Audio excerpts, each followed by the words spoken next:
surat 1 Petrus pasal yang kedua, ayat yang keempat sampai dengan ayat yang ke-10, firman Tuhan. Dan datanglah kepadanya batu yang hidup itu. Dan datanglah kepadanya batu yang hidup itu, yang memang dibuang oleh manusia, tetapi yang dipilih dan dihormat di hadirat Allah. Dan biarlah kamu juga dipergunakan sebagai batu hidup untuk pembangunan suatu rumah rohani bagi suatu imamat kudus, untuk mempersembahkan persembahan rohani yang karena Yesus Kristus berkenan kepada Allah. Sebab ada tertulis dalam kitab suci, sesungguhnya aku meletakkan di Sion sebuah batu yang terpilih, sebuah batu penjuru yang mahal, dan siapa yang percaya kepadanya tidak akan dipermalukan. Karena itu bagi kamu yang percaya, ia mahal, tetapi bagi mereka yang tidak percaya, batu yang telah dibuang oleh tukang-tukang bangunan telah menjadi batu penjuru, juga telah menjadi batu sentuhan dan suatu batu sandungan. Mereka tersandung padanya karena mereka tidak taat kepada firman Allah, dan untuk itu mereka juga telah disediakan.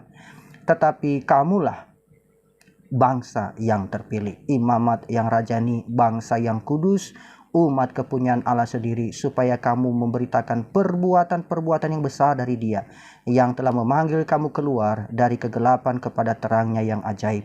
Kamu yang dahulu bukan umat Allah, tetapi yang sekarang telah menjadi umatnya, yang dahulu tidak dikasihani, tetapi yang sekarang telah beroleh belas kasihan. Amin untuk firman Tuhan. Bapak, Ibu, Saudara yang dikasihi dalam Tuhan Yesus Kristus, minggu ini adalah kita memasuki minggu Advent yang kedua, dalam mempersiapkan diri menyambut kedatangan Tuhan, dalam konteks kedatangan Tuhan yang kedua kali. Saya percaya bahwa melalui perenungan-perenungan di gereja kita masing-masing telah diberikan pemahaman tentang bagaimana kita sebagai orang yang percaya kepada Tuhan tetap komit, tetap setia dalam menyambut kedatangan Tuhan. Memang kedatangan Tuhan secara fisik sudah dialami 2000 tahun lebih yang lalu, tapi kita sedang mempersiapkan diri untuk menyongsong kedatangan Tuhan yang kedua. Dan itu merupakan bagian yang tidak terpisahkan dalam momen-momen mempersiapkan dan merayakan Natal. Dan Bapak, Ibu, Saudara yang dikasihi dalam Tuhan Yesus Kristus, perenungan kita pada pagi hari ini dibawa tema batu yang hidup. Kalau kita melihat teks ini, memang perikop ini merupakan titik balik dari surat Petrus yang pertama, di mana Petrus dengan meyakinkan kita akan harapan kita, keyakinan akan berkat-berkat yang akan menjadi milik kita pada kedatangan Tuhan yang kedua kali. Dan di ayat 14, Petrus mulai berbicara tentang perilaku kita saat ini berdasarkan harapan masa depan. Di ayat yang ke-13, kehidupan kita hendaknya ditandai dengan ketaatan, juga kekudusan, takut akan Allah, dan kasih terhadap saudara. Dan dimulai dari ayat 11 di pasal yang kedua dan seterusnya dalam surat Petrus ini, penekanannya adalah pada perilaku kita di dunia yang memang tidak percaya kepada Tuhan. Dan perilaku ini seperti selalu ada di dalam kitab suci yang didasarkan pada panggilan kita, yang juga dijelaskan oleh Petrus di ayat yang keempat dan 10 di pasal yang kedua ini. Dan kalau kita melihat dalam pasal 1 ayat 22 sampai 25, Petrus memperkenalkan konsep kelahiran baru kita melalui benih firman. Dalam pasal 2 ayat 1 sampai 3, Petrus beralih dari konsep pertumbuhan yang sekali lagi diwujudkan oleh firman Allah. Dan sekarang di dalam teks pasal 2 ayat 4 sampai 10, Petrus berpindah dari konsep individu kepada konsep kebersamaan dalam perjalanan rohani kita. Dia membahas tentang bagaimana kita bertumbuh, namun sekarang bertumbuh bersama sebagai sebuah bangunan. Dengan ini dia juga menjelaskan panggilan kita dan tujuan kita.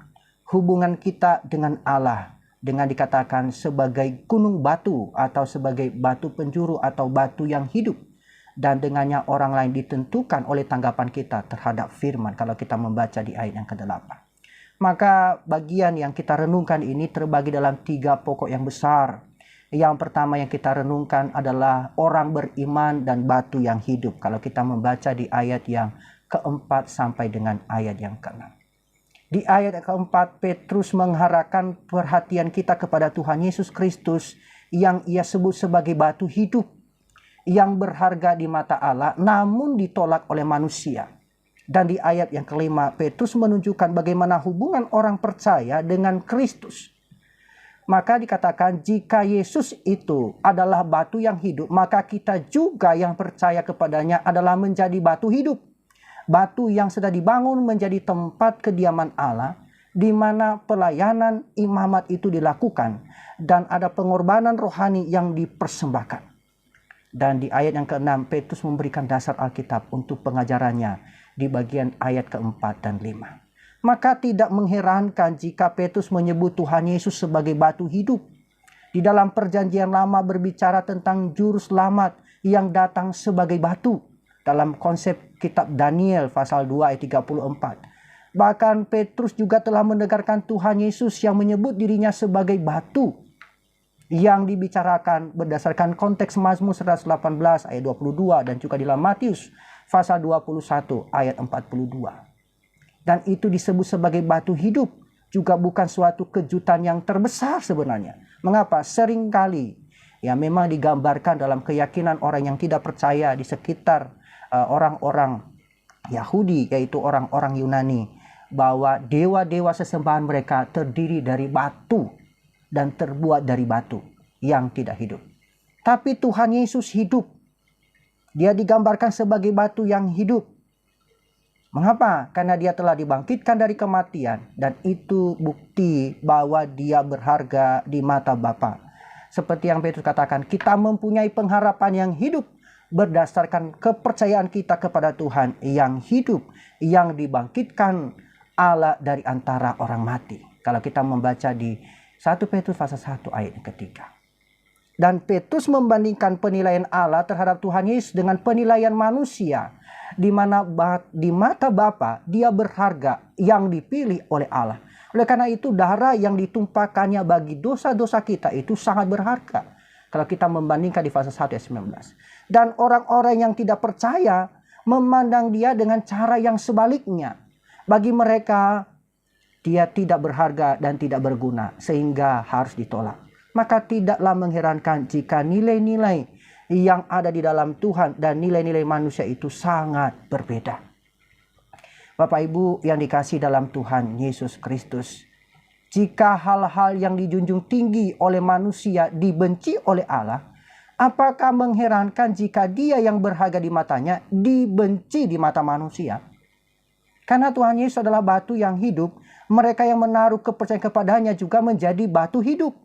Dan batu-batu ini ikut diambil, ya, ikut diambil bagian dalam kehidupan di dalam Kristus. Mengapa? Karena barang siapa yang percaya kepadanya, dia ada di dalam Kristus dan Kristus ada di dalamnya. Mereka juga diambil dalam bagian terlibat dalam pelayanan yang Tuhan percayakan.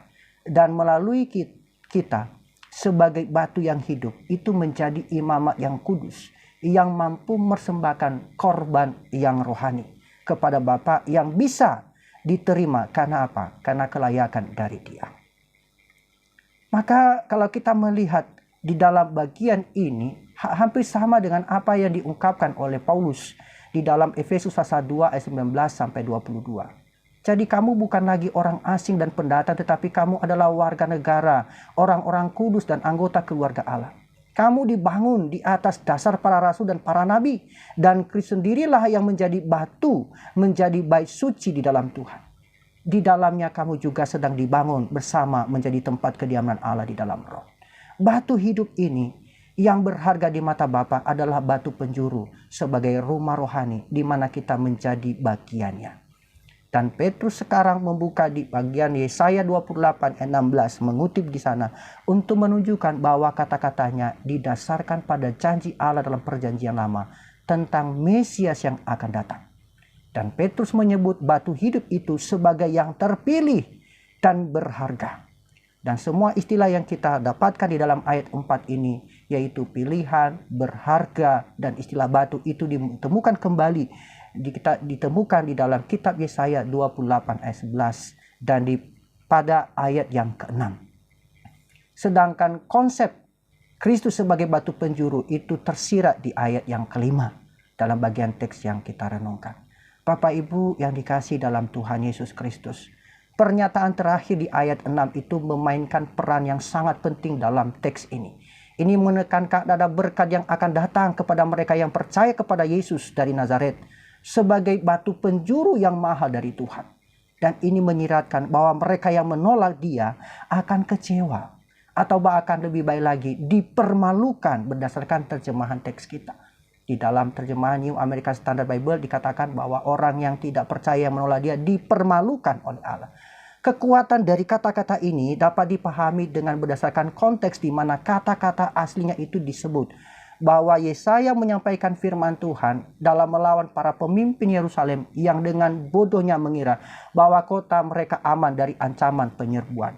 Mereka berbicara seolah-olah mereka punya perjanjian dengan kematian dan neraka, sehingga air jurang maut yang mematikan tidak akan pernah bisa menyapu mereka.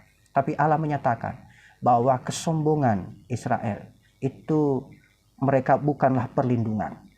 Perjanjian mereka dengan kematian itu bukanlah jaminan. Hanya satu bangunan yang dapat bertahan melawan badai kehancuran. Bangunan Allah yang didirikan di atas satu batu fondasi yang kokoh. Dan ini merupakan gambaran yang digunakan oleh Yesus ketika ia berkata kepada Petrus bahwa kerajaan maut tidak akan dapat menguasai gerejanya. Akankah umat Tuhan menaruh percaya kepada perkumpulan dengan bangsa-bangsa yang tidak percaya kepada Tuhan daripada Tuhan yang hidup yang merupakan batu yang hidup? Kemudian akan mereka mendapatkan malu. Namun jika mereka menaruh kepercayaan mereka pada batu penjuru yang adalah pilihan Tuhan, mereka akan mendapatkan berkat. Mereka tidak akan dipermalukan. Bapak Ibu yang dikasihi dalam Tuhan Yesus Kristus, manusia saat ini mempunyai pilihan yang sama seperti penduduk Israel, yaitu Yerusalem di masa lalu. Mereka harus menaruh kepercayaan, pengharapan mereka kepada Tuhan, atau mereka harus menaruh percaya kepada manusia.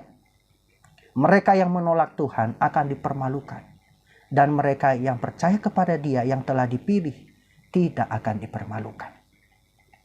Maka bagian yang kedua yang kita renungkan terkait dengan batu yang hidup, maka orang-orang yang tidak beriman dan ada relasinya itu menjadi batu sandungan dengan batu yang hidup. Dalam pasal 2 ayat 7-8, batu yang telah dibuang oleh tukang-tukang bangunan itu telah menjadi batu penjuru, telah menjadi batu sentuhan dan menjadi suatu batu sandungan. Mereka yang percaya pada batu hidup tidak akan dipermalukan di ayat 6. Sedangkan di ayat yang ke-7, Petrus menunjukkan bahwa meskipun ada kehormatan bagi mereka yang beriman, tetapi ada juga aib bagi mereka yang tidak beriman. Mengapa? Karena penolakan terhadap Kristus oleh orang-orang yang tidak percaya dan kebinasaan itu diakibatkan oleh karena di dalam penggenapan rencana Allah. Dan ini juga perlu menjadi penetapan di dalam ayat yang ke-8. Dengan demikian merupakan penggenapan daripada nubuatan Alkitab. Ayat ke-8 dikatakan bahwa mereka tersandung padanya karena mereka tidak taat kepada firman Allah. Dan untuk itu mereka juga telah disediakan. Bapak Ibu, Petrus menggabungkan dua nubuat di dalam perjanjian lama tentang Kristus sebagai batu karang atau batu yang ditolak. Yang pertama adalah Mazmur 118 ayat 22 dan yang kedua dari Yesaya 8 ayat 44. Ayat 14. Mereka yang tidak percaya di ayat 7 dan tidak taat kepada firman di ayat 8 itu menolak batu yang hidup, batu yang berharga itu dan membawa malapetaka bagi mereka sendiri. Batu yang ditolak adalah batu penjuru yang dianggap berharga oleh Bapa, yang telah dibangkitkannya dari kematian menjadi batu hidup. Batu karang ini atau batu penjuru ini yang ditolak oleh orang yang tidak beriman, itulah dijadikan batu penjuru yang utama. Itu sebagai satu penanda, sebagai satu fondasi, ya, sebagai dasar yang sangat penting dalam kehidupan kita. Bagi orang percaya, Yesus digambarkan sebagai batu yang berharga, yang melaluinya itu diselamatkan, dan di atas konsep ini dibangun menjadi tempat kediaman Allah. Mengapa? Karena mereka tidak akan pernah dipermalukan. Namun bagi orang-orang yang tidak beriman, yang terjadi justru sebaliknya. Ya. bukan lagi menjadi batu yang hidup atau sebagai penanda batu penjuru, melainkan sebagai batu sandungan yang membuat manusia tersandung dan jatuh untuk selama-lamanya. Bapak Ibu yang dikasih dalam Tuhan Yesus Kristus, di ayat yang ke-8 itu menggambarkan kebinasaan manusia dari dua sudut pandang. Yang pertama, ada tanggung jawab manusia, dan yang kedua, ada kedaulatan Tuhan. Manusia tersandung pada kehancurannya sendiri. Mengapa? Karena dia mengabaikan dan tidak mengerti firman Tuhan, yang juga memberikan kesaksian tentang pribadi dan karya Yesus dari Nazaret sebagai batu yang hidup yang telah dijanjikan. Dan ini semua adalah bagian dari rencana Allah. Maka ketidakpercayaan manusia itu tidak mengejutkan Tuhan. Sebaliknya, ini merupakan satu ketetapan kekal Allah, bahwa memang akan binasa setiap orang yang tidak percaya kepada Tuhan. Maka ini mendorong kita untuk terus meyakini dan tetap berpaut kepada batu yang hidup. Maka poin yang ketiga yang kita renungkan pada bagian teks ini adalah orang beriman dan ada hubungan mereka dengan Israel.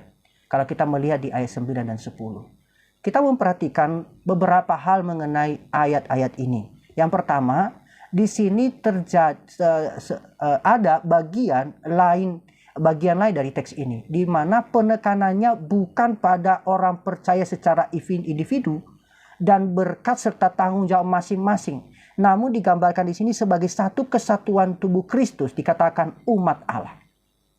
Dan masing-masing terekspresi, dikatakan bangsa yang terpilih, atau dalam terjemahan aslinya ras yang terpilih, imam yang rajani, bangsa yang kudus, umat kepunyaan Allah sendiri. Dan dikatakan umat Allah itu merupakan satu konsep kesatuan.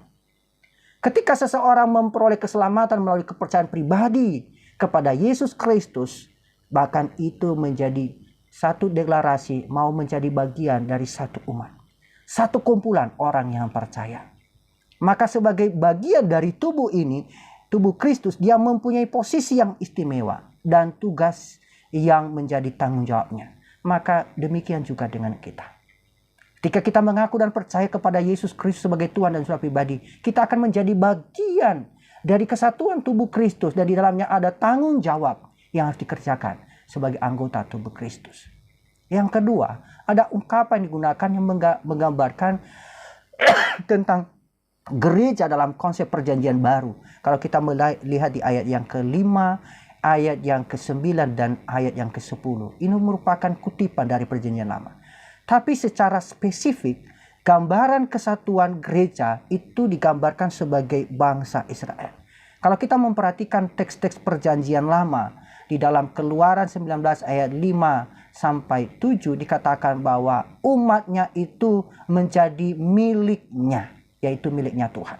Ada bagian yang lain dalam Yesaya 43 ayat 19 sampai 21. Bahkan dalam kitab Hosea 1 ayat 9 sampai 11. Ini menekankan tentang keistimewaan umat yang dipilih oleh Allah secara khusus. Dan ini merupakan kedudukan yang istimewa. Bangsa Israel dipilih dan dipisahkan oleh Allah bukan karena kebaikan atau jasa mereka, itu tetapi karena hanya mereka menerima belas kasihan Allah. Kalau kita membandingkan di dalam Ulangan 7 ayat 6 sampai 8 dan juga dalam Ulangan 8 ayat 11 sampai 20. Mengapa? Karena dosa dan pemberontakan mereka melawan Tuhan. Dan di situ Nabi Hosea menyatakan umat ini yang dulunya dikenal sebagai umat Tuhan bukan lagi umatnya. Dan di masa depan setelah mereka bertobat dan kembali kepadanya, mereka akan kembali menjadi umatnya. Jadi konsep yang kita melihat dari kitab Hosea, di sini janji Hosea seperti ada janji Allah kepada Hosea kepada bangsa Israel. Meskipun mereka bukan lagi umat Allah karena kekerasan dan pemberontakan mereka, tetapi sekali lagi, ketika mereka berbalik dan bertobat, mereka akan menjadi umatnya. Dan Petrus menerapkan prinsip yang sama kepada orang-orang bukan Yahudi. Jika mereka yang bukan umat Tuhan, yakni orang Israel yang tidak taat, itu bisa menjadi umat Tuhan, maka tentu saja orang-orang yang belum percaya, yang tidak taat, dikatakan bukan umat Tuhan, tapi oleh anugerahnya itu bisa menjadi umat Tuhan. Dan tentu ini punya peran dari kita sebagai orang yang percaya kepada Tuhan. Menjadi alatnya, menyampaikan isi hati Tuhan. Menyampaikan berita sukacita bahwa Allah telah hadir di tengah-tengah dunia. Membawa pendamaian. Dan keadaan itu akan dipulihkan. Momen masa memperingati dan juga mengingat Advent yang kedua. Dalam mempersiapkan diri untuk menyongsong sang bayi yang lahir di Bethlehem. Itu mengingatkan kita bahwa kita punya tanggung jawab yang memang tidak mudah. Ketika kita percaya menjadi bagian dari batu yang hidup, maka kita punya tanggung jawab menunjukkan identitas kita bahwa kita adalah orang-orang yang sudah dihidupkan kembali oleh Kristus. Dan yang memberikan kita satu jaminan bahwa di dalam Tuhan tidak akan ada kebinasaan, bahkan tidak akan dipermalukan. Bapak, Ibu, Saudara yang dikasihi dalam Tuhan Yesus Kristus. Kalau kita membandingkan dalam kutipan-kutipan perjanjian lama, maka itu diterapkan kepada orang-orang kudus yang bukan Yahudi untuk mengingatkan mereka akan tanggung jawab yang berasal dari panggilan agung dari Tuhan Yesus. Sebagaimana yang diajarkan dalam kitab suci. Siapa yang diberi banyak, banyak pula yang dituntut. Dalam Lukas 12 ayat 48. Tuhan memilih bangsa Israel dan membebaskan mereka dari perbudakan karena satu tujuan. Dan tujuan tersebut diberikan dalam teks yang dikutip oleh Petrus. Agar kamu memberitakan keagungan Dia yang telah memanggil kamu keluar dari kegelapan menuju terangnya yang ajaib. Bapak, Ibu, Saudara yang dikasihi dalam Tuhan Yesus. Kita adalah miliknya Tuhan. Yesuslah yang berharga di mata Bapa. Dan kita diselamatkan oleh kemurahan dan kasih karunia-Nya. Kita dipilih dan dipanggil untuk mewartakan keajaiban-keajaiban-Nya. Keselamatan kita dan juga nasib mereka yang menolak batu yang hidup. Ini ada berdasarkan di dalam ketetapan ilahi. Bagi Tuhan kemuliaan dan hal-hal besar tentu akan dilakukan. Maka pada bagian ini kalau kita merenungkan bahwa teks ini mengakhiri bagian pertama dari surat Petrus. Dan sungguh merupakan penutup yang luar biasa. Di mana di satu sisi Petrus mengontraskan pembacanya dahulu dan sekarang. Tapi di sisi yang lain ia membandingkan hak istimewa mereka saat ini dan hak istimewa yang dimiliki orang-orang yang tersandung karena Kristus yaitu batu hidup. Dengan melakukan hal ini, Petrus telah meletakkan dasar bagi pemahaman kita tentang mengapa orang-orang yang tidak beriman begitu memusuhi kita yang mengakui Kristus sebagai batu yang hidup. Sebagai batu penjuru, dan dikatakan sebagai batu sentuhan, dan bagi orang yang tidak percaya itu menjadi batu sandungan. Bagian ini tidak hanya menguraikan hak-hak istimewa dan tanggung jawab kita berdasarkan identitas kita dengan Kristus, tapi ini menjelaskan bagaimana juga pengalaman kita, penganiayaan yang akan kita alami. Penolakan kita bukanlah bersifat pribadi, namun mewakili karena kita memiliki identitas yang sama di dalam Kristus. Setiap orang yang berada di dalam batu yang hidup akan menjadi batu yang hidup. Seperti yang dikatakan oleh para teolog mengatakan bahwa perbedaan teologis antara kedua kelompok, orang percaya dan orang tidak percaya, itu menjadi konsekuensi. Ada ketegangan sosial di dalamnya. Dan itu yang kita lihat di sini. Karena ada orang yang percaya dan ada orang yang tidak percaya. Perkataan Petrus menunjukkan adanya kesinambungan antara perjanjian lama dan perjanjian baru. Satu kesinambungan yang terkadang disangkal atau diremehkan. Tapi kedudukan istimewa orang-orang kudus dalam perjanjian baru itu dibicarakan dengan istilah yang sama yang digunakan dalam perjanjian lama. Gereja Tuhan digambarkan dengan istilah-istilah yang pernah dan akan diterapkan bagi Israel. Dan istilah-istilah ini mengingatkan kita akan kasih karunia, hak istimewa kita, dan tujuan kita dalam panggilan kita oleh karena kasih karunia dan kemurahan Tuhan demi kemuliaannya. Dan kita telah dibawa ke dalam hubungan dengan Dia sehingga kita dapat menyembah dan memuji Dia. Kita bisa membangun relasi, kita bisa membangun komunikasi dengan Tuhan. dengan menyebut Dia sebagai Bapa. Bapak Ibu yang dikasihi dalam Tuhan Yesus Kristus, mari kita belajar dari Petrus bahwa kita tidak bisa menerima apa yang menjadi nilai-nilai yang dunia tawarkan. Mengapa? Karena dunia tidak menghargai Tuhan Yesus Kristus. Dunia tidak memandang Yesus sebagai batu yang berharga, sebagai batu yang hidup. Tapi Tuhan memandang Yesus sebagai yang berharga. Dan dunia menganggap Dia tidak berharga. Bapak Ibu, tentu kita hanya bisa belajar apa yang benar-benar berharga dari Tuhan. Bukan dari teman-teman kita yang belum diselamatkan, bukan? Maka jangan terpengaruh.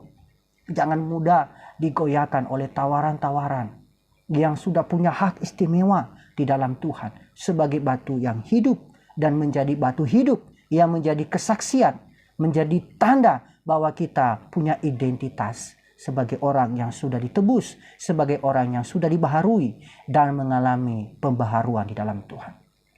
Maka mengakhiri renungan pagi ini, kita mengingat kata-kata yang diucapkan oleh Tuhan Yesus sendiri. Dan ini merupakan ayat yang familiar untuk kita. Yesus berkata, "Akulah jalan, kebenaran, dan hidup.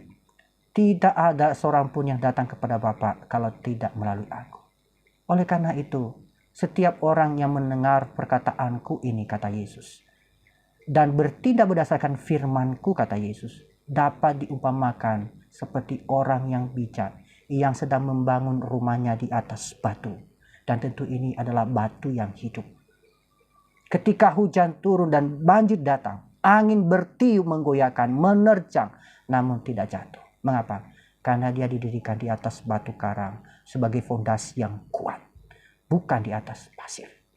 Sehingga ketika pencobaan, rintangan, persoalan menghadap, tetap teguh berdiri di dalam Tuhan.